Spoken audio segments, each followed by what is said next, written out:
Welcome to the Comm Center with Drew Breezy. I'm Drew Breezy. My partner John and I are going to discuss a case from mid-October out of Wichita, Kansas.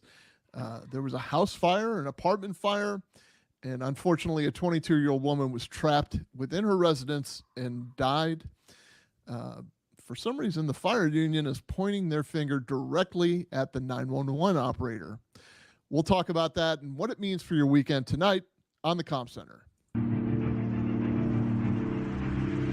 City council members have announced their plan to disband the Minneapolis Police Department. We're calling for defunding the police. Shootings in New York City have more than doubled this year.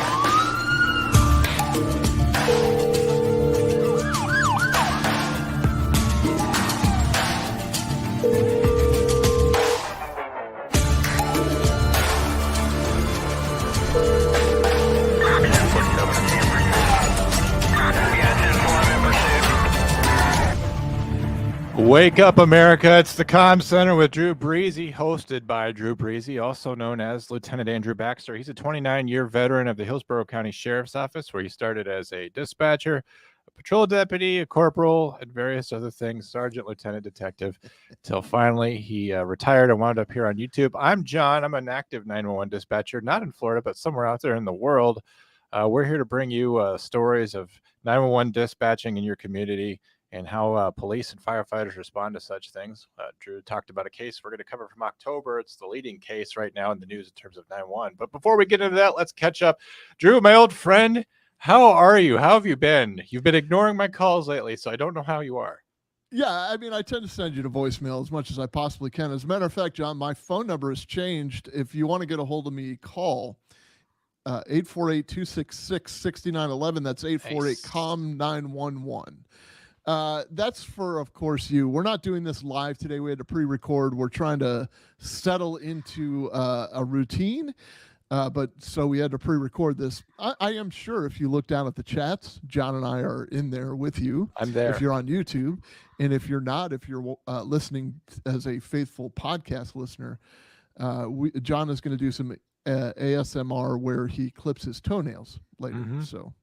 Yeah, as soon as my doctor signs off on me doing it by myself, after last month's injury, for insurance reasons, anything that I do to myself to groom myself is not covered right now. But that's a limited situation that's not expected to last forever. Once I turn 40, I'll finally be a full blown adult in the state, so it'll all be over with. Drew, are you ready for Christmas? I couldn't be more ready for Christmas, except I haven't bought anybody anything, and I'm praying nobody buys me anything. Yep. No, I take that back. I bought my lovely wife a gift, and she's probably going to be dying to know what it is. I bought the children something for them to share. It's something for them to fight over. Is that what you yes. It's a box of popsicles. I don't. Hopefully there's 7 in there, so they're going to have to learn leadership. Somebody's going to have to establish. You've been given the gift of learning leadership. Right. I don't know what else to do. I'm new at this stepfatherhood thing. I think I'm taking to it well, but you don't need to know right away. The first 3 years are what you call throwaway years anyway. I mean, really nothing matters at this point, so I wouldn't be too worried about it. Yeah. The first 3 years are throwaway years in anything, John. Yeah. So there's that. Are you ready for Christmas, my friend? Are you decorated? We're decorated. We got everything going here, but I got all my Christmas shopping done, and then I found out it wasn't all done because subsequent to me finishing Christmas shopping, I've actually made new friends, which is something I generally try to avoid for this very reason and other reasons. But so now it's like I'm waiting for some stuff to come in the mail. As you well know, I live on the fucking moon. There's not a store here for me to go to, so everything comes from Amazon. Which you just have to wonder why I'm ordering things from Amazon to have them delivered to my house so that I can gift wrap it, put it back in the mail. I'm having the gift of cognitive dissonance for Christmas, where I can't justify to myself anything that I'm doing right now. It's the most wonderful time of the year, and so as soon as it's wrapped up, we'll be better. But we're getting there. That's the point. I don't quite think that anybody would blame you, John. For not making friends. Yeah, well, first of all, what are friends? Second of all, your family in general. I don't think anybody's going to blame you. They're used to it, from what I understand. So I'm not talking about. I haven't made new family members. I'm talking about friends. My family is routinely cut out of the Christmas process, so don't worry about them. They're good. Okay, very well. So I was having a little video issue. I think I may have even resolved it, and I'm very happy that I Was did that so. was that a video pun? You've resolved your video issue. Oh, I came to a good resolution, very high resolution. Quick question for you: Are we doing the rim shot thing? I don't know if you know this, folks, but I actually have rim now. I've upgraded. I had to pay StreamYard an additional $120 a month, but now I have full rim shot capabilities for whenever one of us makes a pun. It's actually $120 a year. It's only $10 a month when you think about it.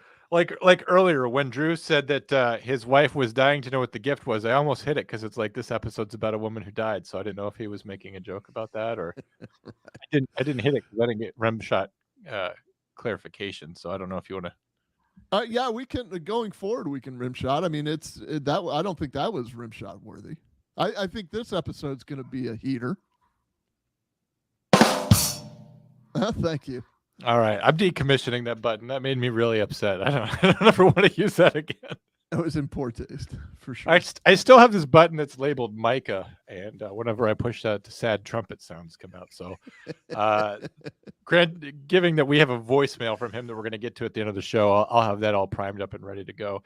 Drew, do we want to talk about this case out of Sedgwick County, Kansas? Right now, it's boiling my blood. Because it's for the rim shot. It's definitely an inflammatory case of the fire union, not the fire department specifically, as we'll parse out. But the article that you sent me from firehouse.com, which at first I was really excited about because I thought it meant that you were ordering me a sandwich. Right. It says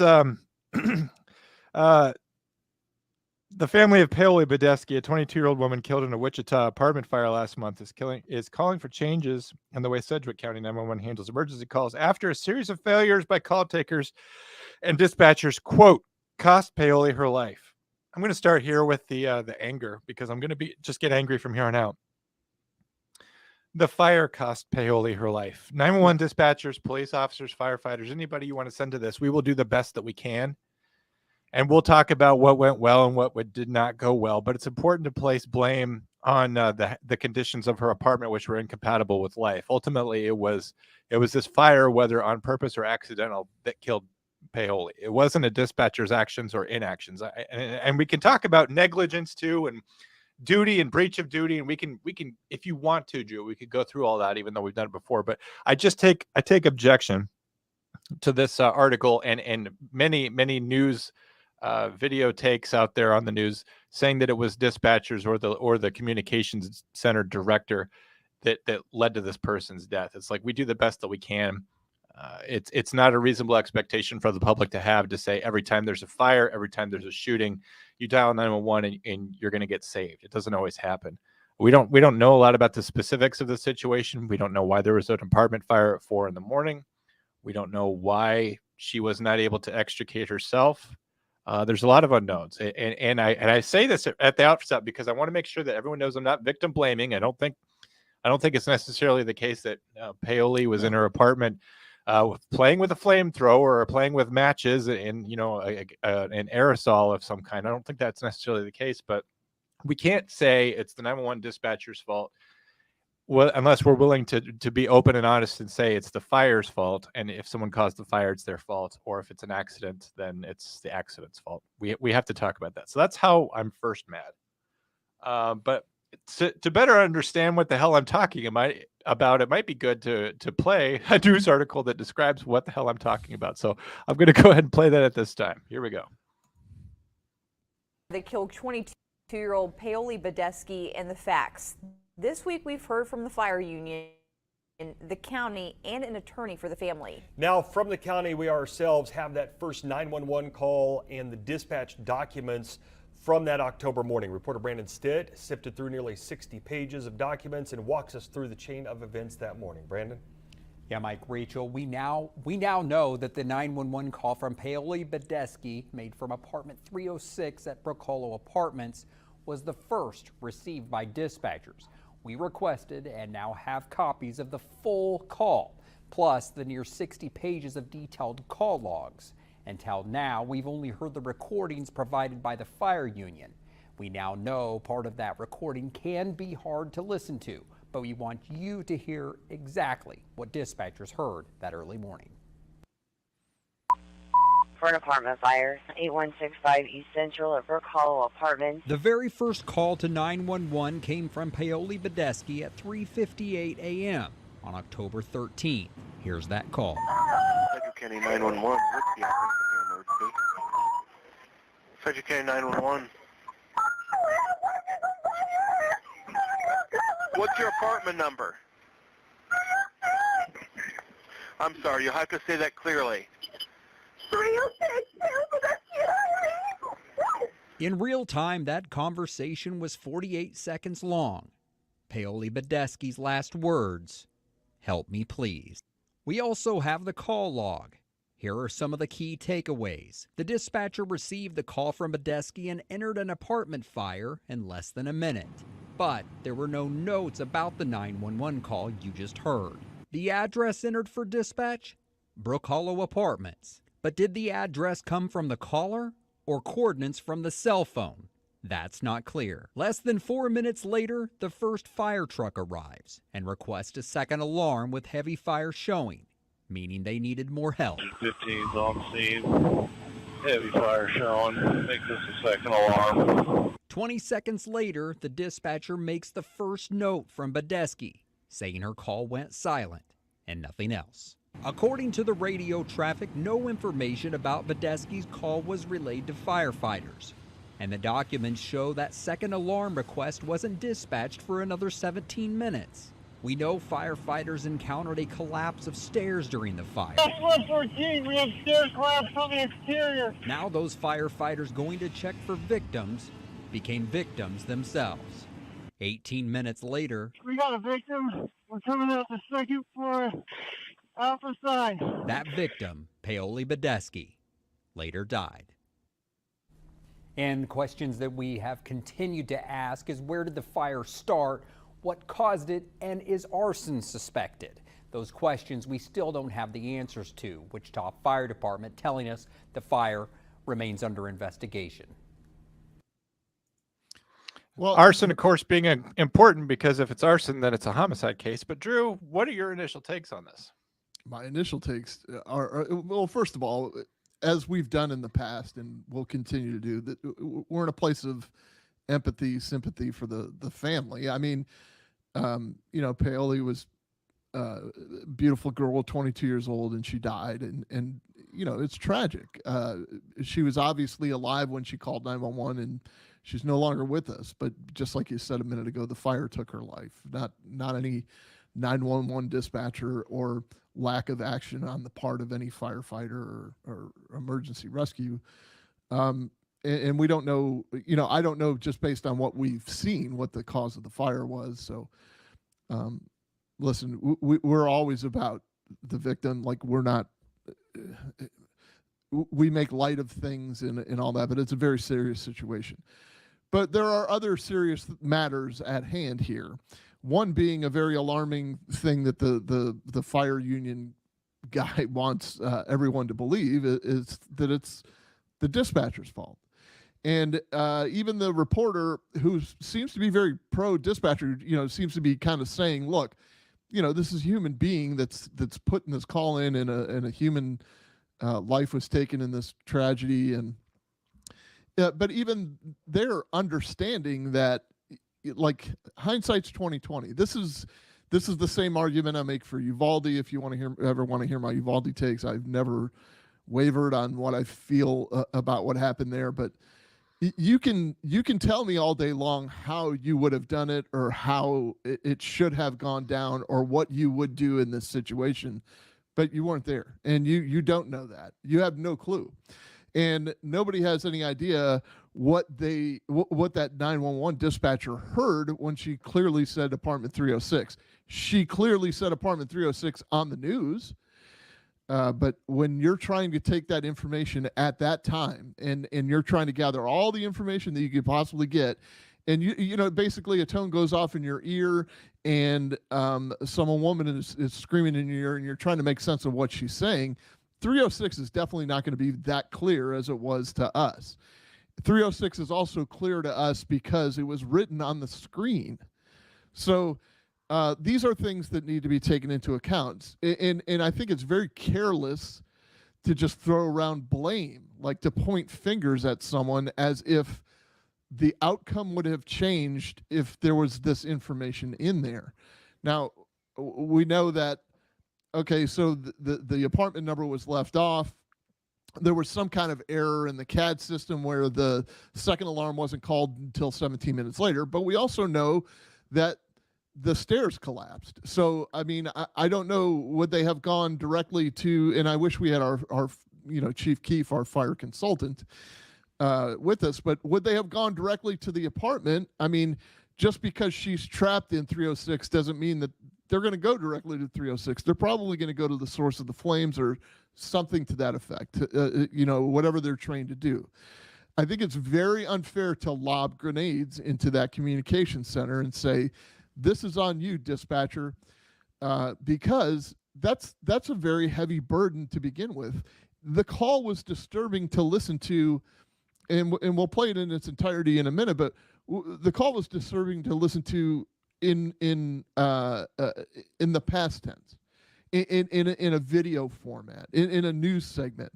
Could you imagine listening to that and then trying to go home and go to sleep after learning what happened? I mean, I guess she died sometime later, but that's where I'm coming from. Like, you know, get over yourself, union person.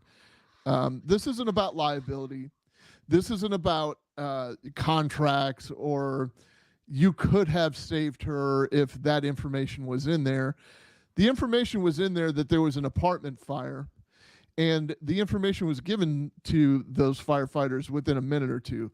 I understand that they probably would have directed the resources to that part of the building or something to that effect, but I don't know that there's any kind of butterfly effect that can that can definitively say the outcome would have been different if he had written the numbers 306 in there. And, you know, we had a discussion earlier about what the response would be like for the first people on the scene. But, John, what do you think? I just want to reiterate what you said.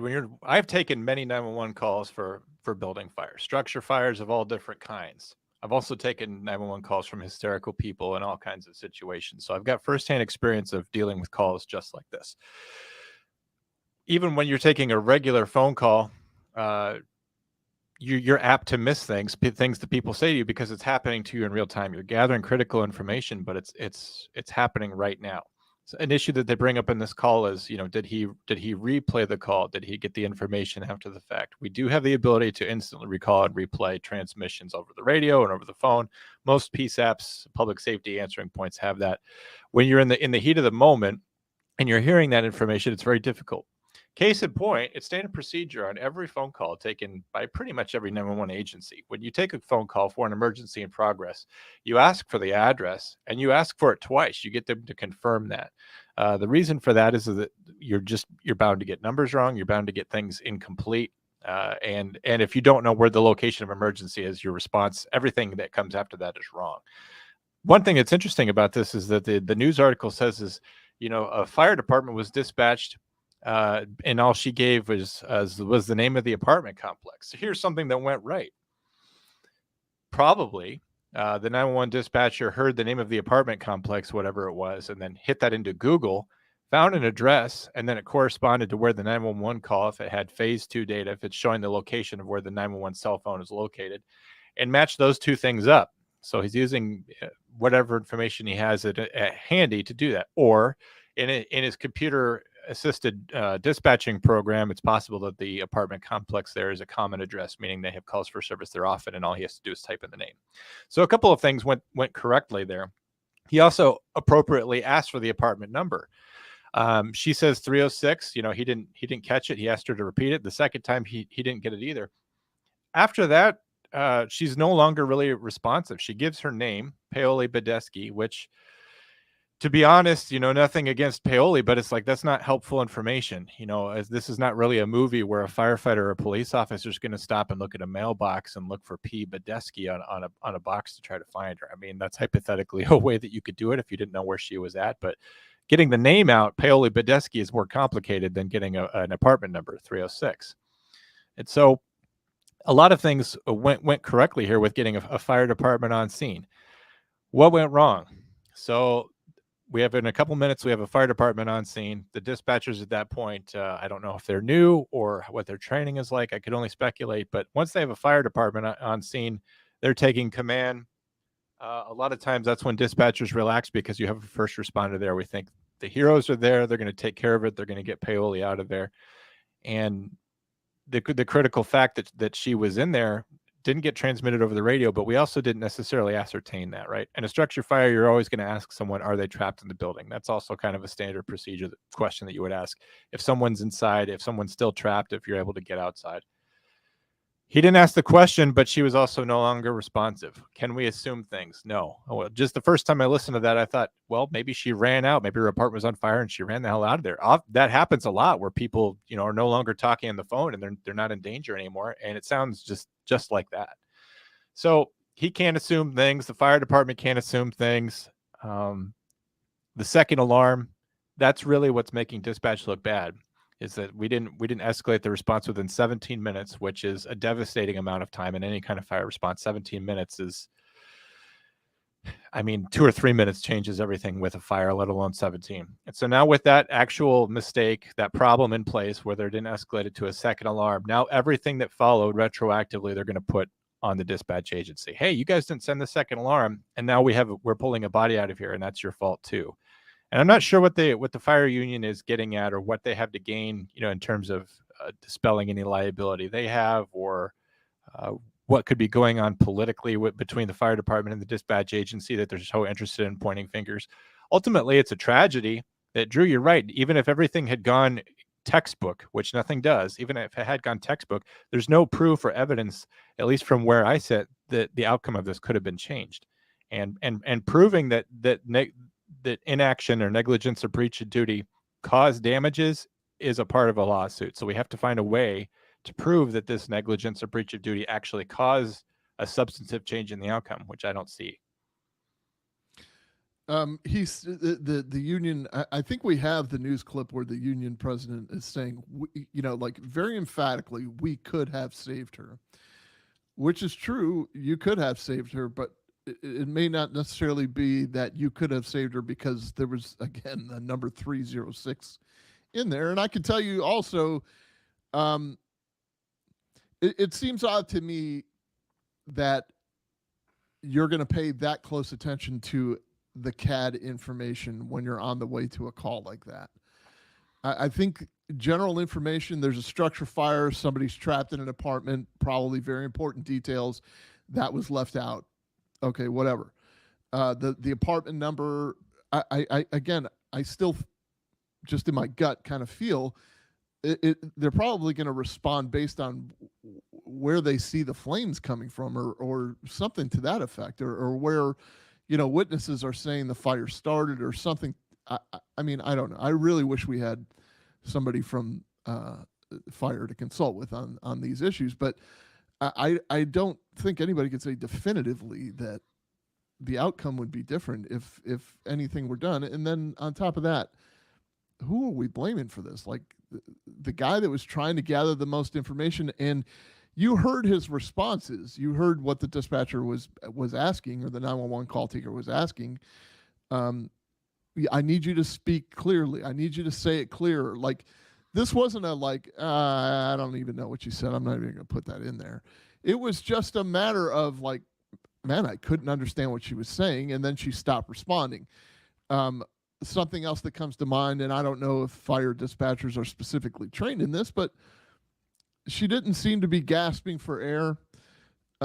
She didn't seem to be coughing or choking, or and I don't know if that's common. I don't know if I understand that the oxygen gets eaten up in a room when the fire is consuming it. So, you may not be choking on the smoke, so to speak. You might be just losing oxygen out of your body. But for the phone to go silent, you're right, John. I mean, possibly she ran out of there. I mean, that's honestly what I think. I mean, you raise a good point in terms of whether there would be smoke or absence of oxygen for her to breathe. But I have listened to other 911 phone calls of huge structure fires in which there were fatalities. One happened in Chicago in a high rise, and so it was sort of a case study for how things can go wrong, where we had a fire department on a floor below a victim and a floor above a victim, and they didn't find her. And dispatch was blamed in that case. That was way back in the 80s. She was choking in that case, and so that's something that I think that you would hear. I'm not an expert on the fire aspect of it, but the ironic part is if he had even spoken the words, "Are you trapped?" and she doesn't answer, he would be completely off the hook for this, because at least he asked, and now we can't ascertain that at all. I mean, but you could go down endless, what if this, what if that? Yeah, right. Because even if, like, I asked if she was trapped and she didn't answer me. So what does that mean? Does that mean she's not trapped, or does that mean that she couldn't answer because she is trapped? I mean, there's just, it's hard to tell. There's also an aspect of, you mentioned phase 2 a minute ago. For those who don't know, like, phase 1 is just, I don't think you get any information of the call, right? And then phase 2, you actually get cell phone information. Phase 1, I might know where the tower is, which tells me where they are in town. I mean, that's not terribly helpful.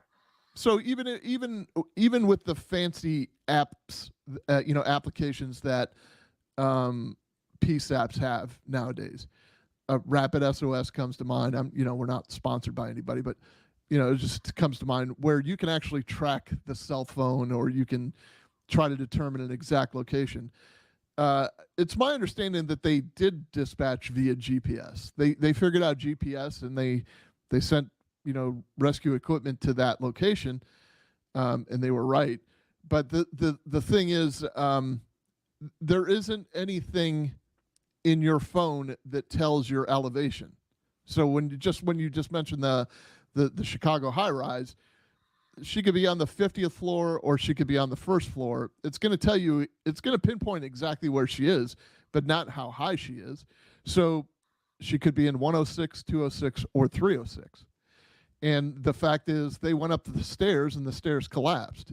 So I don't know. There are a lot of different factors, I think, in this whole thing. And let's parse it down even further, though. Even with Rapid SOS or a really, really good phase 2 information, you're still going to have a certain degree, an area of uncertainty, where your cell phone, under the best circumstances, you're going to say, well, it's within this, say, 10-meter radius, say 8-meter radius. If you're looking at an apartment complex, even if you have an interior map of the apartment complex, which the 911 dispatcher is not going to have, they're at best they'll have an outline of the building. You're not going to be able to say, well, that's for sure in the bathroom of 306 and not the living room of 304. Right. So there's a certain degree of uncertainty there. I get that firefighters knocking down 304 or 306, hopefully they know to go over there. But it seems like perfection's being demanded out of a dispatcher in this situation, and it's not a reasonable standard. The call-in lasted 48 seconds. She was hysterical. She wasn't very responsive to questions. We never got to the point about whether or not she was trapped. I don't know. Another thing that I would be curious about, Drew, is did we take other 911 calls from this building? Was the fire confined to her apartment and spread from there, or were there other people calling? I don't know. I tend to say no, because that it wasn't just confined to her apartment, because obviously it spread, or it was hot enough to melt whatever's holding up the stairs or whatever. But and that just could be in that 17 minutes that the second alarm didn't get there. But I don't know. I think he said in the news story the first 911 call came from her. So it kind of indicates that there are other 911 calls. But that's very So- interesting, though. So this 911 dispatcher could be all of a sudden handling more calls from people who are more responsive. The reason why he didn't go back and listen to the dispatcher record of what apartment number she's in, 306 or whatever she's saying, he could be handling additional 911 calls on this. You could have people driving by who are seeing flames licking out the windows. They're all dialing 911.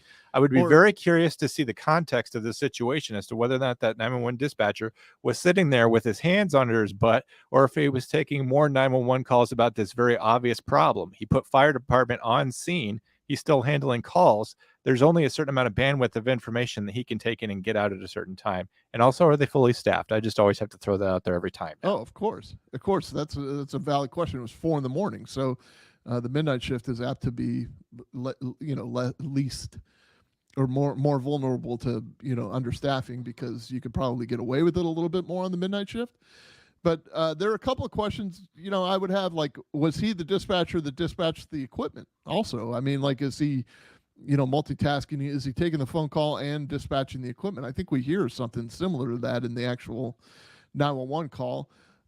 So there's that. I just don't see this as a matter of negligence, and I think it's a very just a low class way to blame a dispatcher for what? I mean, like, they're dispatchers, not magicians, first of all, and second of all,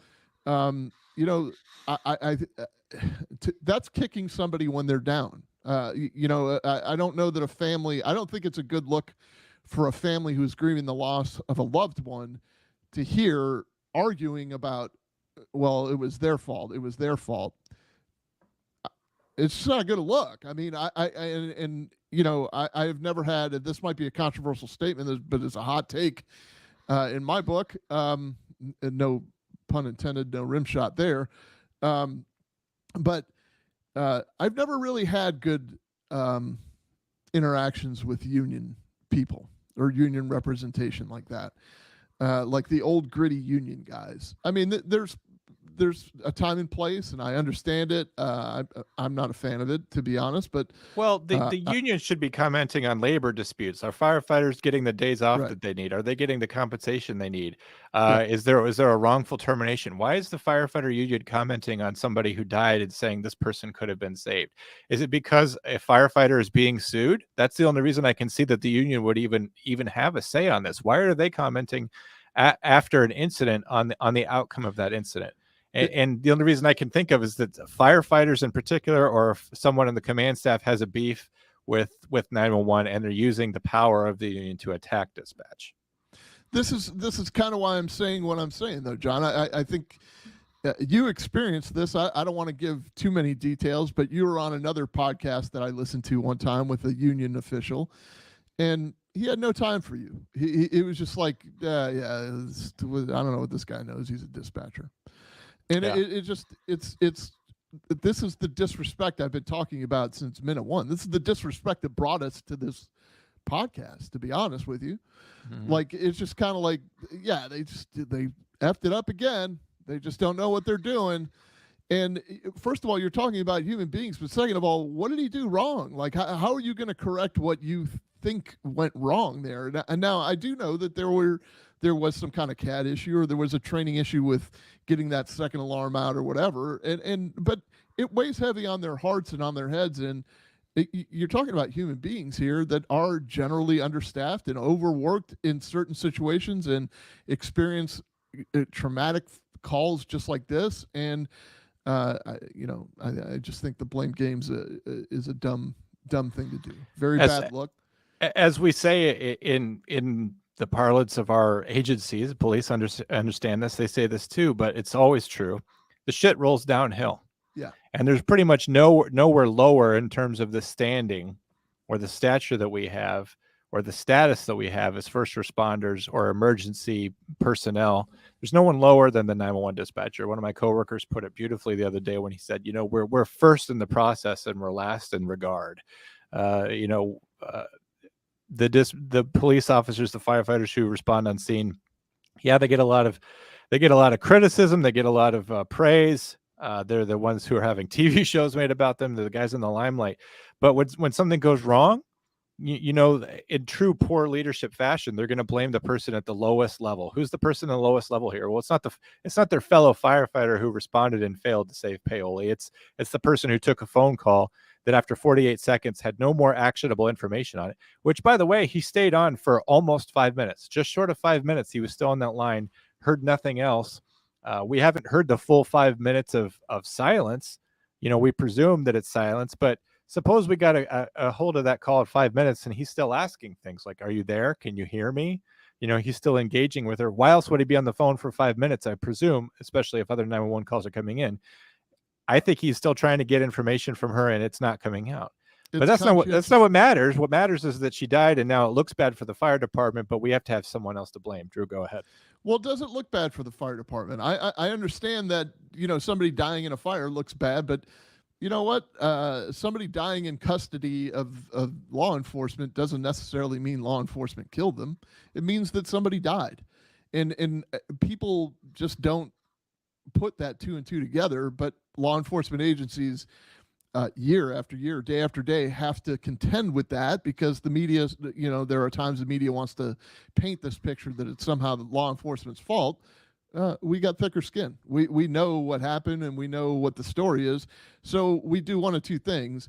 We either overshare and try to, put the information out there, at which point people scrutinize it to death anyway, or we just don't say anything because we know the lawsuit's coming and people are still going to make their judgments anyway. So in both scenarios, keeping your mouth shut is probably a better option. I mean, like, have a little respect and decency for the person that passed away instead of trying to point, the blame. While we're on the subject of police, though, let's talk a little bit about police response in a situation like this. Now, I'm not talking about this specific fire. I'm talking about experiences I've had or police in general. It's important to these numbers are very important. We were doing a study where I worked. We were having a study done where I worked when I was running a 911 center. And the person that was the lead on the study, it was a contractor, they were always worried about response time. Response time is a very big issue in the fire world. And it's understandable because the dispatcher or 911 call taker is getting information, they're putting information in, and the alarm has to sound, and then the wheels have to start turning. There's a time, that the stopwatch starts when the wheels start turning to the time they arrive at the scene. Maybe they're measuring the time that the actual 911 call comes in and the flames are extinguished. But either way, that's why that report he was looking at was 60 pages. All that stuff's time-stamped, right? It's all time-stamped. But in police world, the response time is not necessarily counted or calculated the same way. We still take the same scrutiny because, people think that we should teleport from one location to another. But when you think about it, we're already out there. We're already out and about. So strategically around your town, wherever you're listening from, you have fire departments. They're just strategically placed. Hopefully your county or city planners decided where best to put these fire departments. And that's so they could get to the most populated areas the quickest way possible. In law enforcement, we're out there patrolling. We're already out there. And it's a matter of luck of the draw. If you're close to it or not, you're generally assigned a piece of real estate and you stick to it. So you're going to be within, X amount of minutes of your call anyway.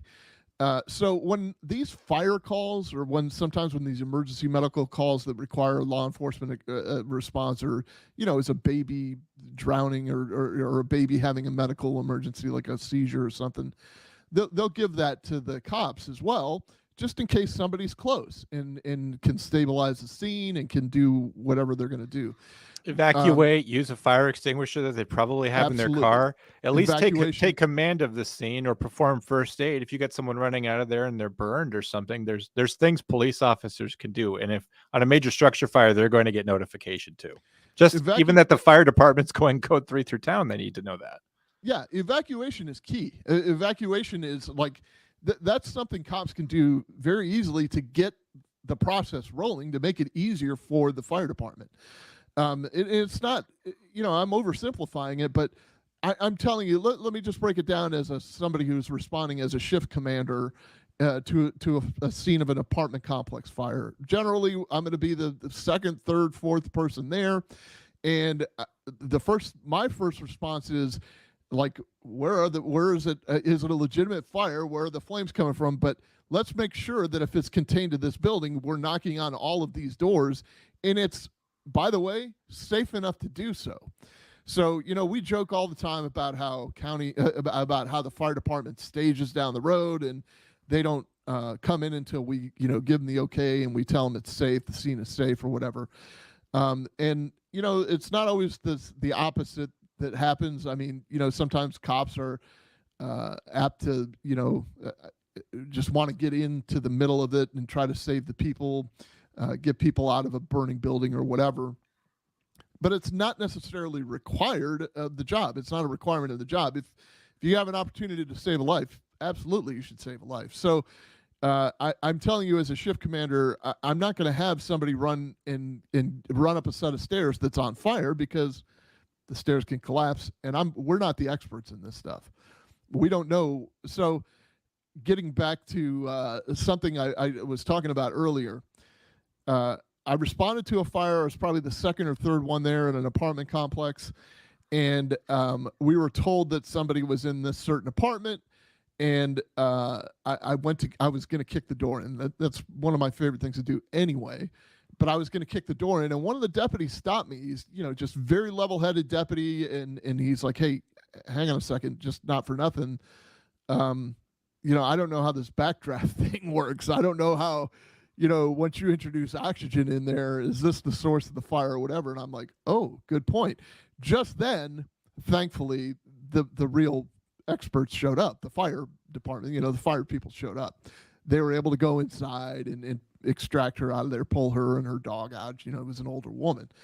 So it brought to my attention, like, look, as a shift commander, as a leader in the agency, why don't we do more in-service training relative to this? I know that, like DEI is very popular and it's probably mandated by the state and blah, blah, blah. I didn't know whether I could kick that door in and get consumed by flames or not. And I really wanted to, just to save that woman's life.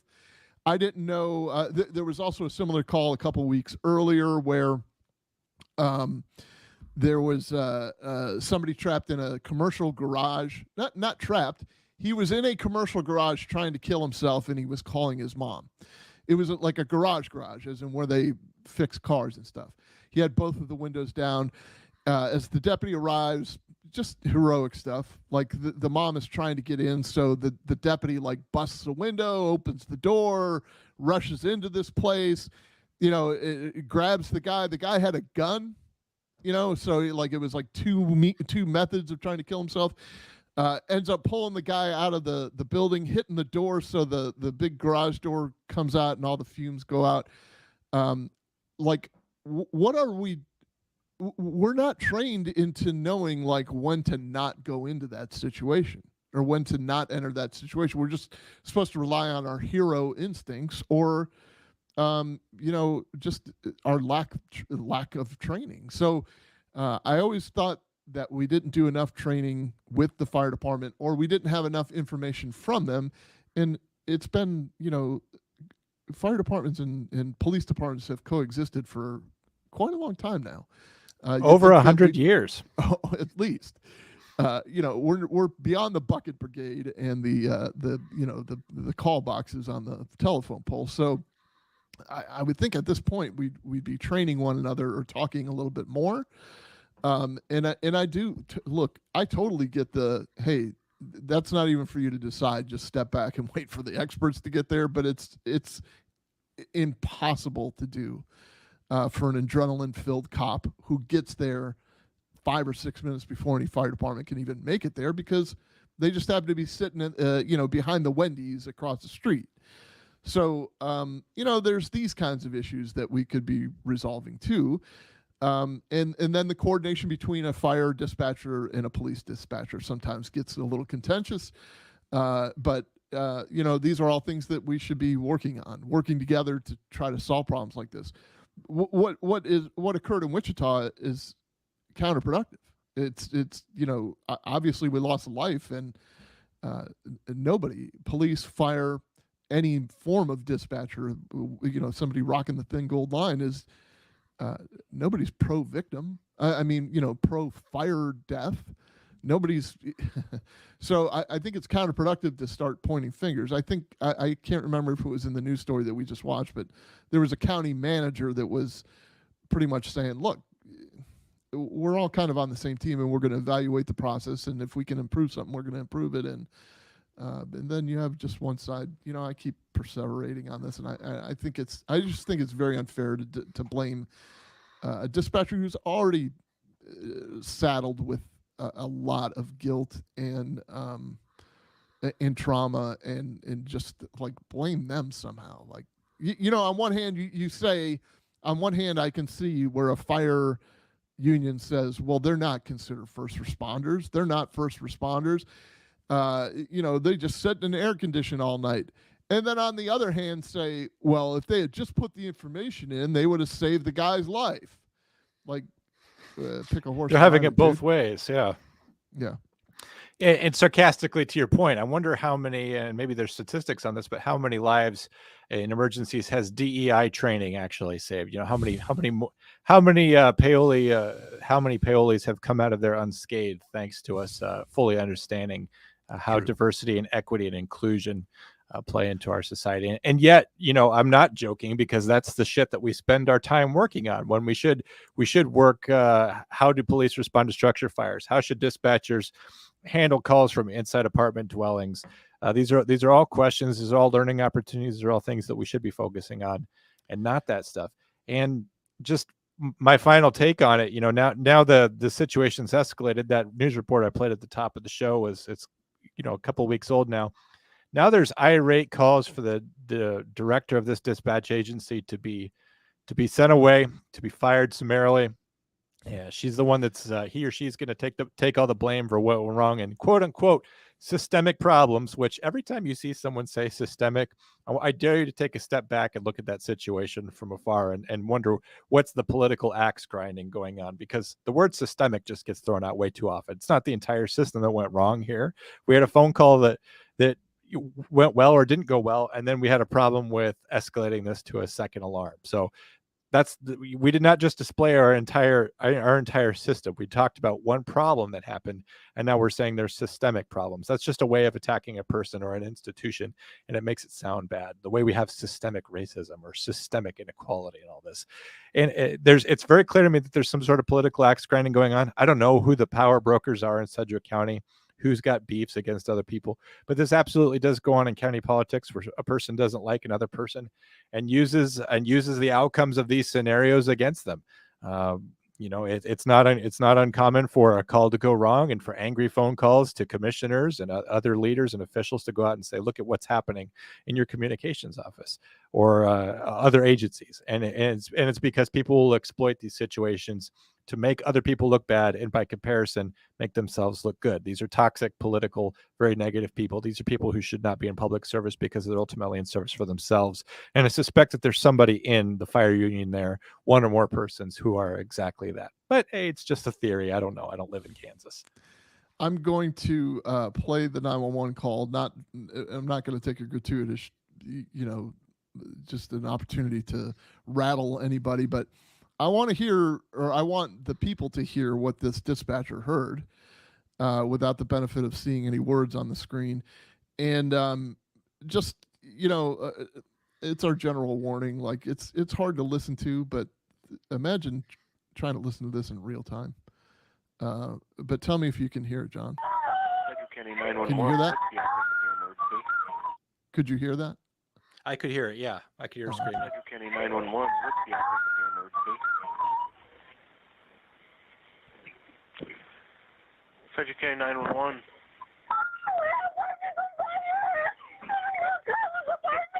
What's your address?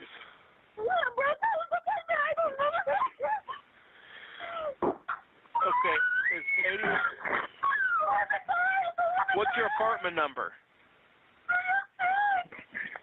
I'm sorry, you'll have to say that clearly. 306 And what's the name of your apartments? Brook Hollow Apartment. Help me, please. You said your apartment is on fire, is that correct?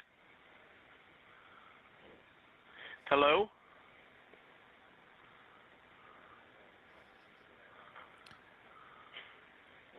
Okay, there's a couple more seconds that I want to play here. Hey, can you hear me?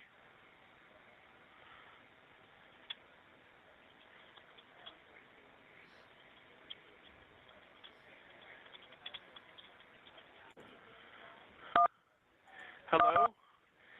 I need you to say your apartment number clearly and distinctly.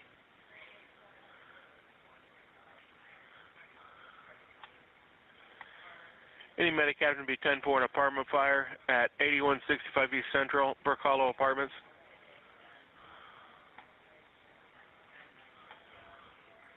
Okay, that's the gist of it, and that was the worst part of it, obviously, and we're replaying this woman's final moments, and but again, the dispatcher's listening to this woman's final moments, doesn't know for sure, but Yeah. he's trying to get her to enunciate. Just tell me for sure. And you mentioned a while ago, like she, no offense to her, it's not her fault, but she gives her apartment number and says her name. I take it she has an accent. I don't know if she did or not, but she gives the apartment number and says her name. So now there's something else to focus on, like as in, if you're listening for numbers and you hear another set of words after it, is that where the numbers are? You see what I'm saying? Like she says 306 Paolo Paoli Badesky, right? Paoli Badesky, but is she that's saying right? Are those to the dispatcher who's never heard that before or never understood what that meant? Is the first part her name and the second part her number? Like, is that the name of the complex? Exactly. Because he asked that a couple times, but the thing is her name's not helpful information. We will help anyone who's in there. So I get that she's trying to say this is who I am and this is where I'm at. That's sheer panic. I get that. That's probably just panic on her part. But it's not helpful though. I mean, no, it's not helpful. It's not. It's just it's in other.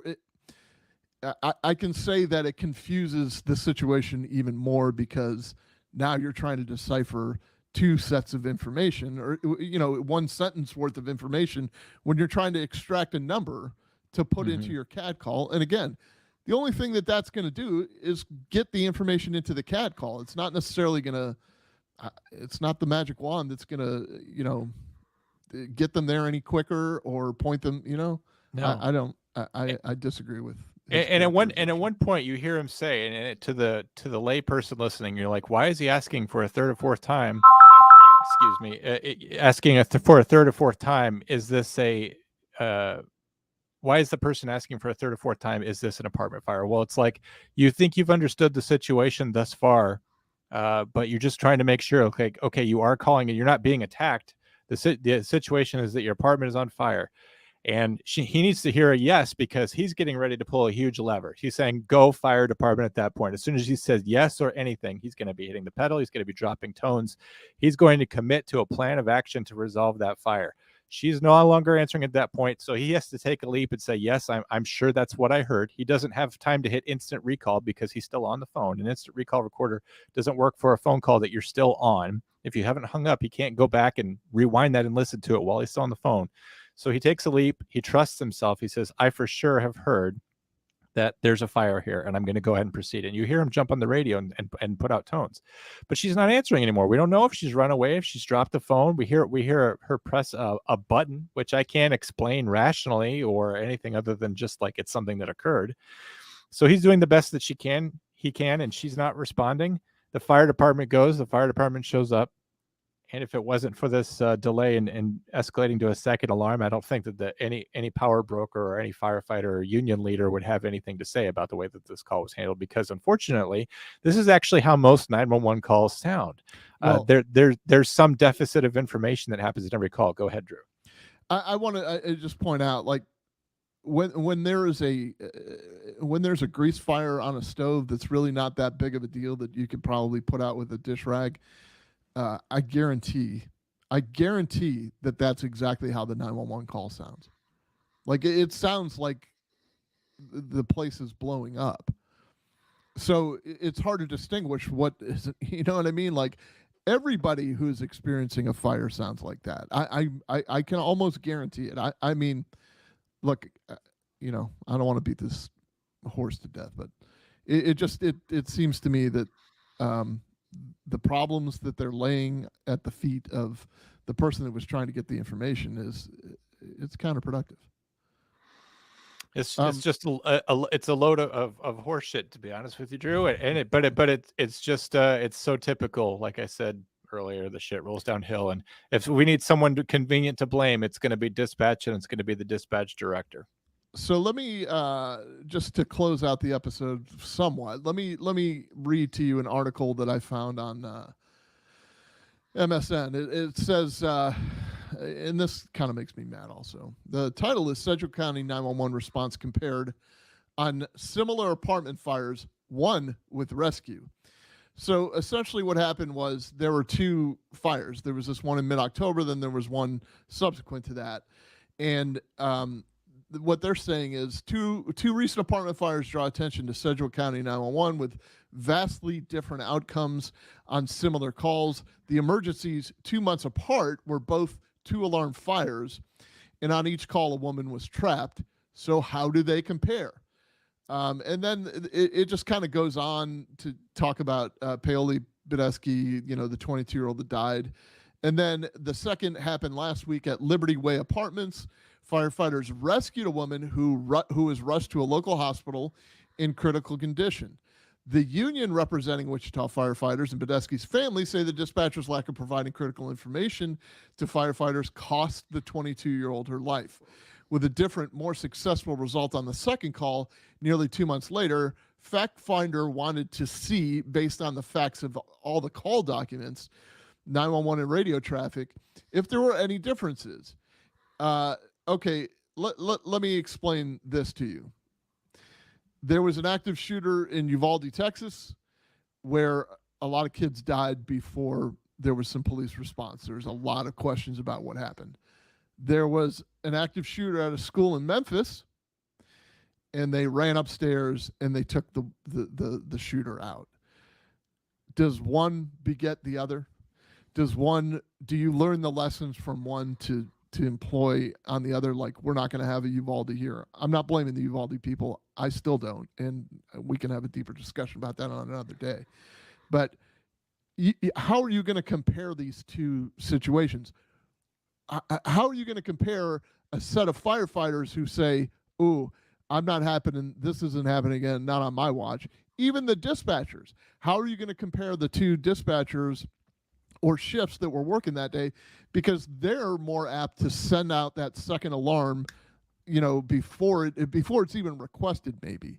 You know what I mean? So it's not a fair comparison. There is no, you can't compare these two things. They're not, just like in criminal justice or law enforcement or whatever, there are no two fires that are the same. No. I don't see how they are. And if they are, then we should be at 100%, where we, save 100% of the lives. We've already handled one correctly. Why should we ever have problems ever again? But exactly. to add on to what you're saying, the context of both of those situations is different. One's happening at 4 a.m. with one shift.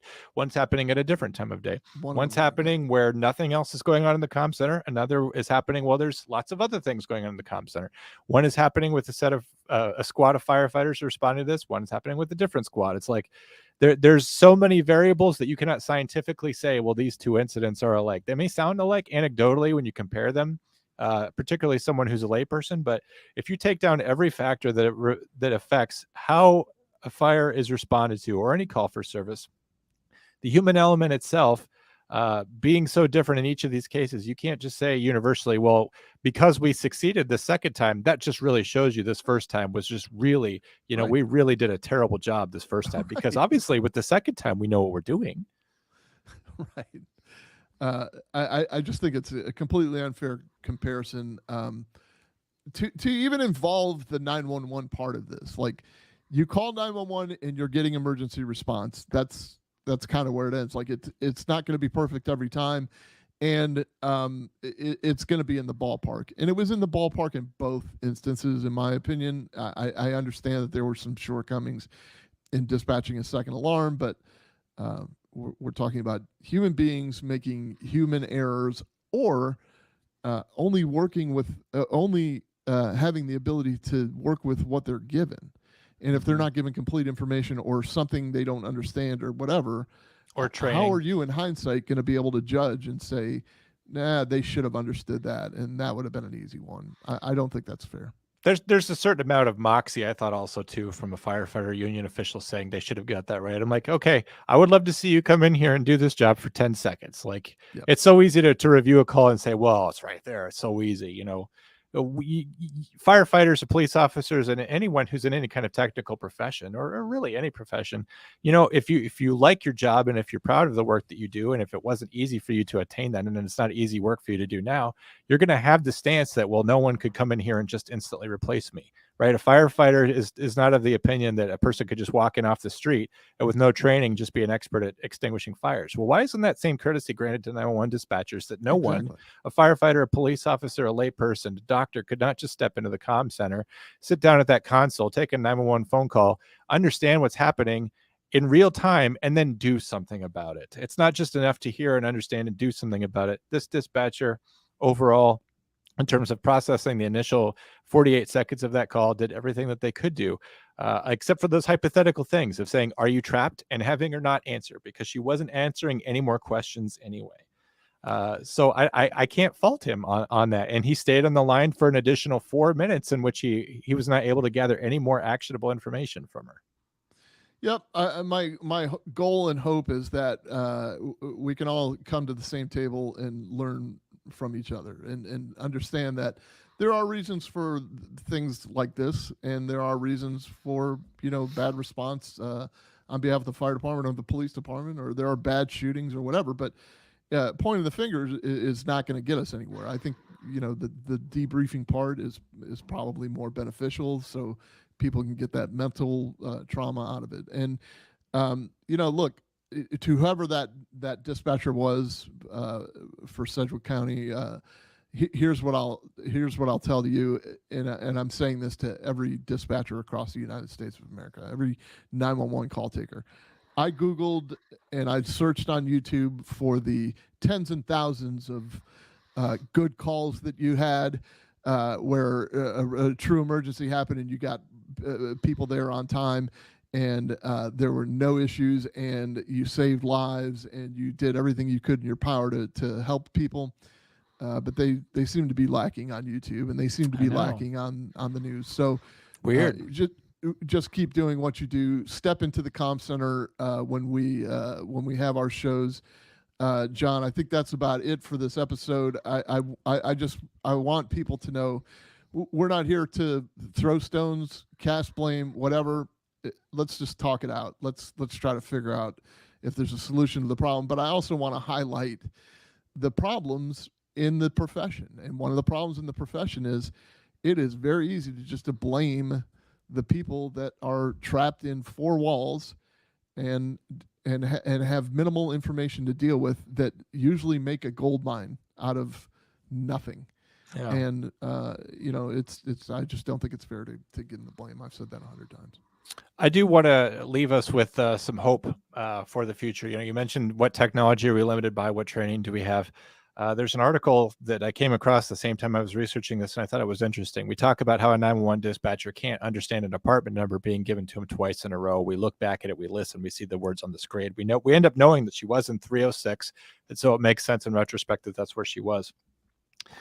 This is from an article from the Daily Star. This is about how some new technology is being implemented in Delaware County in southeast Pennsylvania. 911 is now a tech industry, said Anthony Mignogna, Chief of Communications at Delaware County Emergency Services in southeast Pennsylvania. Artificial intelligence is being incorporated into the county's 911 center, helping dispatchers handle about 800,000 emergency calls which are placed to the center. The center uses prepared AI to transcribe the calls, having rolled out the technology in mid-October, so it would have been around the same time that this call in Kansas happened. It serves to verify what a caller is saying, Mignogna said, allowing dispatchers to marry what they hear with what they're reading. It's almost like what we just saw in that news report where you saw 306 on the screen and it helped you understand what you heard. We want to know when someone says gun, shot, not breathing, car. It flags that, says Mignogna. He sits on the prepared company's inaugural customer advisory board along with other first responders. It helps us expedite our call processing time. It also helps, he said, when the center is short-staffed and experiencing heavy call volume, which is something I alluded to possibly being a problem on this case. More than half of 911 centers in the United States are facing staffing emergencies, according to the study released in February by the International Academies of Dispatch and the National Association of State 911 Administrators. Programs like that used in Delaware County are becoming increasingly more common. As explained by the National Urban Security Technology Laboratory of the Department of Homeland Security, which is the title of that is how you can tell it's a federal agency. AI technology picks up on the direct conversations and background noise. It compares call information to thousands of past data points, according to the federal agency, and can suggest relevant questions for the dispatcher to improve call efficiency and emergency response. Mignogna said a year-end analysis will determine just how well AI is functioning in the Delaware County 911 Center. He's already looking forward to broadening the use of the technology, including foreign language translation, imaging, video, and GPS. We're looking for tools like this to help take some stress off of dispatchers. It's call after call after call for 12 hours, and it makes life a little easier, Mignogna said. So that's interesting. You know, we've got computers that are going to come in and help people understand what they're hearing. You're never going to replace a 911 dispatcher with a computer. You have to have someone sitting there listening. If you hear the computer is putting up a text on your screen saying, he's beating me, but what you're hearing is I have an apartment fire. Obviously, you need the discernment of the 911 dispatcher to parse that out. But when you're sitting there and you've got a lot of background noise and a lot of hectic things going on in a comm center, and you have someone screaming in a register that's almost too high for me to hear in my advanced age, if a computer could tell me that she's saying my apartment's on fire and it shows that on a screen, that will help me go faster. So I applaud Delaware County. Hopefully this is something that goes well. I'm usually suspicious of technology, particularly anything that comes from the federal government. It seems like only the government can roll out new technology and say, with this, fewer things are possible. And that just seems to be the way things go in 911 agencies. But that's one possible upgrade that we might see roll out into the future and could become commonplace in 911 agencies. So it's exciting to see, particularly if it does work well. Awesome. You know, just a word of caution, like I've been dabbling in editing. I mean, those of you who watch this on YouTube and utilize the subtitle function, you'll see like it calls me Drew Brees, Brees, every single time. And who the hell is that? Right. And when you call it, when you say 911, it's you know, Namalon or something. So AI is not perfect. And you know, it may not pick on it may not pick up the right apartment number. It may give you bad information. It might give you the wrong apartment number. So you know, like all of these things, it gets back to human verification. It's going to be a human being at some point verifying the information, hopefully. So I'll play our voicemail and then we'll end the show. If you have a voicemail or if you have a phone call or if you have a comment to make, call 848-COMM-911. That's 848-COMM-911. Leave us a voicemail. We'll play it on the show. And when we have live shows, you could use that same number to call in and talk to us live. But I'll play the voicemail now. Center, this is Micah. I'm not doing a perimeter check, just shredding some sensitive documents at a top secret location in the Southwest United States. Just, I know it's getting to be the holiday season here, so I just wanted to ask you guys, do you know what you call an unidentified gingerbread man? John Doe. All right, guys, looking forward to Comm Center. We'll see you there. Captain Micah, you are always invited into the Comm Center until now. We're going to start requiring you show identification at the door. Folks, thanks for listening to the Comm Center. Make sure that you hit like and subscribe. Follow us on YouTube. We're always looking for more subscribers there. But if you don't like YouTube, you can also follow us on the Green YouTube. You could go over there. We tend to simulcast over on Green YouTube. You can go over there and find all the same great content over there. You could also listen, subscribe on Apple Podcasts and Spotify. Make sure you leave us a 5-star rating and review. That's how you can help us grow through the charts. We are going through sort of a relaunch here, so we're starting all over again. We're your friendly neighborhood podcast about 911 dispatching and police response. Tell somebody at your agency, tell a friend. Don't be the only person that you know that listens to the Comm Center. Pass it on. If you have a person in your community, your friend, family member who just wants to know how it all works or thinks that they might enjoy the velvety voice of Drew Breezy, tell about the Comm Center so we could spread and eventually become monetized and turn this into our feverish dreams of, having a room like in DuckTales that's full of coins that we roll around in. That's our ultimate goal here, folks, not just to tell you all about how 911 works and how police respond. So please share it up. We appreciate you. Be safe. We hope we'll talk to you again before Christmas. But until then, guys, we'll talk to you later. Oh, bye. Take care, everybody. Goodbye. John, 1,000 stick around. episodes. Thousands 1,000 of episodes. Comm Center hundreds. forever.